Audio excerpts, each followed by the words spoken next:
ಆತ್ಮೀಯ ವೀಕ್ಷಕ ಬಂಧುಗಳೇ, ಇವತ್ತು ಒಂದು ಹೊಸ ಮೂವಿ ಅದು ಜಿ5ನಲ್ಲಿ ಸ್ಟ್ರೀಮಿಂಗ್ ಆಗತಕ್ಕಂಥದ್ದು ಸಂಕ್ರಾಂತಿ ವಸ್ತುನಾಮ ಸಂಕ್ರಾಂತಿ ಬರುತ್ತದೆ ಅಂತಕ್ಕಂಥ ತೆಲುಗು ಮೂವಿ ಬಗ್ಗೆ ನಾನು ನಿಮಗೆ ಒಂದು ಸ್ಟ್ರೀಮ್ ಆಗ್ತಕ್ಕಂಥ ತೆಲುಗು ಮೂವಿಯ ಕಥೆಯನ್ನು ನಿಮಗೆ ತಿಳಿಸ್ತಾ ಇದ್ದೀನಿ. ಅದು ಜಿ5ನಲ್ಲಿದೆ. ಅದನ್ನು ನೀವು ಕನ್ನಡದಲ್ಲಿ ಕೂಡ ನೋಡ್ಬೋದು. ಇದೊಂದು ವಿಕ್ಟ್ರಿ ವೆಂಕಟೇಶ್ ಅಭಿನಯದ ಸಂಕ್ರಾಂತಿ ವಸ್ತುನಾಮ ಅಂತಕ್ಕಂಥದ್ದು. ಇದೊಂದು ಬ್ಲಾಕ್ ಬಸ್ಟರ್ ಮತ್ತು ಕಾಮಿಡಿ ಎಂಟರ್ಟೈನ್ಮೆಂಟ್ ಮೂವಿ ಇದೆ. ಜಿ5ನಲ್ಲಿ ಕೂಡ ಇದನ್ನು ನೀವು ಕನ್ನಡದಲ್ಲಿಯೇ ಇದನ್ನು ನೋಡ್ಬೋದು. ಇದರ ಒಂದು ಕತೆ ಏನಪ್ಪ ಅಂತ ಹೇಳಿದರೆ, ಭಾರತಕ್ಕೆ ಒಬ್ಬ ಸೈಂಟಿಸ್ಟ್ ಅಂದರೆ ವಿಜ್ಞಾನಿ ಬರ್ತಾನೆ. ಆಗ ರಾಜ್ಯದ ಮುಖ್ಯಮಂತ್ರಿ ಏನು ಮಾಡ್ತಾನಪ್ಪ ಅಂದರೆ, ಅವನನ್ನು ತಮ್ಮ ರಾಜ್ಯಕ್ಕೆ ಬರಬೇಕೆಂದು ಹಠ ಹಿಡಿದು ಅವನನ್ನು ಕರೆಸ್ಕೊಳ್ತಾನೆ. ಬಟ್ ಆಗ ಬಂದ ಮೇಲೆ ಏನಾಗುತ್ತಪ್ಪ ಅಂದ್ರೆ, ಆ ವಿಜ್ಞಾನಿ ಆ ಸೈಂಟಿಸ್ಟಿಂದ ಕಿಡ್ನ್ಯಾಪ್ ಆಗ್ತದೆ. ಕೆಲವು ಜನ ಅವರನ್ನು ಕಿಡ್ನ್ಯಾಪ್ ಮಾಡ್ತಾರೆ. ಅವಾಗ ಅವರೊಂದು ಬೇಡಿಕೆಯನ್ನು ಇಡ್ತಾರೆ. ಆಗ ಈ ವಿಜ್ಞಾನಿನ ಸೈಂಟಿಸ್ಟನ್ನು ಅವ್ರು ಏನು ಮಾಡಬೇಕಾಗಿತ್ತಪ್ಪ ಅಂದ್ರೆ ದೆಹಲಿಗೆ ಕಳಿಸ್ಬೇಕಾಗಿರ್ತದೆ.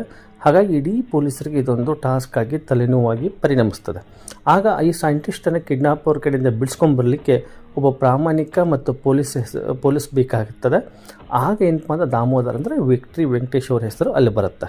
ಆದರೆ ಅಲ್ಲೊಂದು ಸಮಸ್ಯೆ ಇರುತ್ತೆ. ಏನಿರುತ್ತಪ್ಪ ಅಂದ್ರೆ, ಅವರು ಆಲ್ರೆಡಿ ಪೊಲೀಸ್ ಹುದ್ದೆಯಿಂದ ಅವರನ್ನು ತೆಗೆದು ಹಾಕಲಾಗಿರ್ತದೆ.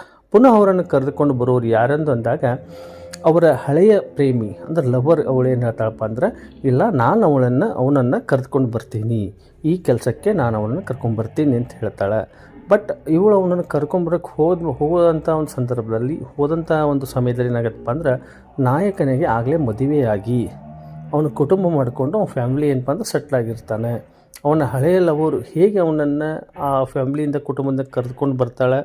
ಅವನ ಜೊತೆಗೆ ಅಂದರೆ ಈ ಕಿಡ್ನ್ಯಾಪ್ ಏನು ಸೇರ್ತಾರ ಸೈಂಟಿಸ್ಟ್ ಅವ್ರು ಬಿಡಿಸೋದು ಒಂದು ಸಮಯಕ್ಕೆ ಏನಪ್ಪ ಅಂತ ಹೇಳಿದ್ರೆ, ಆ ಒಂದು ಕಾರ್ಯದಲ್ಲಿ ಆ ಒಂದು ಪ್ರಯತ್ನದಲ್ಲಿ ದಾಮೋದರ್ ಅಂದರೆ ವಿಕ್ಟ್ರಿ ವೆಂಕಟೇಶನ ಹೆಂಡತಿಯೂ ಕೂಡ ಪತ್ನಿಯೂ ಕೂಡ ಏನಪ್ಪ ಅಂದ್ರೆ ಅವನ ಜೊತೆನೇ ಬರ್ತಾಳೆ.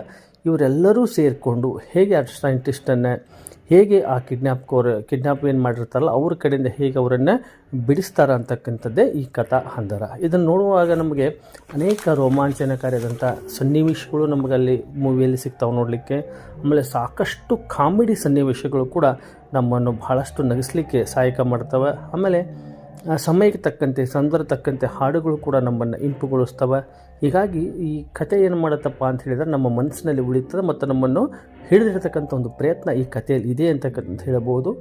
ಬಟ್ ಎಲ್ಲರೂ ಕುಟುಂಬ ಸಮೇತ ಕುಂತು ಬಹಳ ಒಂದು ಒಳ್ಳೆಯ ಸಿನಿಮಾ ನೋಡಿದ ಅನುಭವ ನಮಗೆ ಇದು ಸಿಗುತ್ತೆ. ಇದನ್ನು ನೀವು ಇಷ್ಟಪಟ್ಟಿದ್ದರೆ ಇದು ಜಿ5ನಲ್ಲಿದೆ, ಕನ್ನಡದಲ್ಲೂ ಅದ, ಇದನ್ನು ನೀವು ನೋಡ್ಬೋದು. ಈ ಒಂದು ನಿಮಗೆ ಕತೆ ಭಾಳ ಇಷ್ಟವಾಗಿದ್ದರೆ ದಯವಿಟ್ಟು ಒಂದು ಶೇರ್ ಆ್ಯಂಡ್ ಸಬ್ಸ್ಕ್ರೈಬ್ ಮಾಡಿ ಅಂಥೇಳಿ ತಮ್ಮಲ್ಲಿ ಕೇಳಿಕೊಳ್ಳುತ್ತೇನೆ. ಧನ್ಯವಾದಗಳು.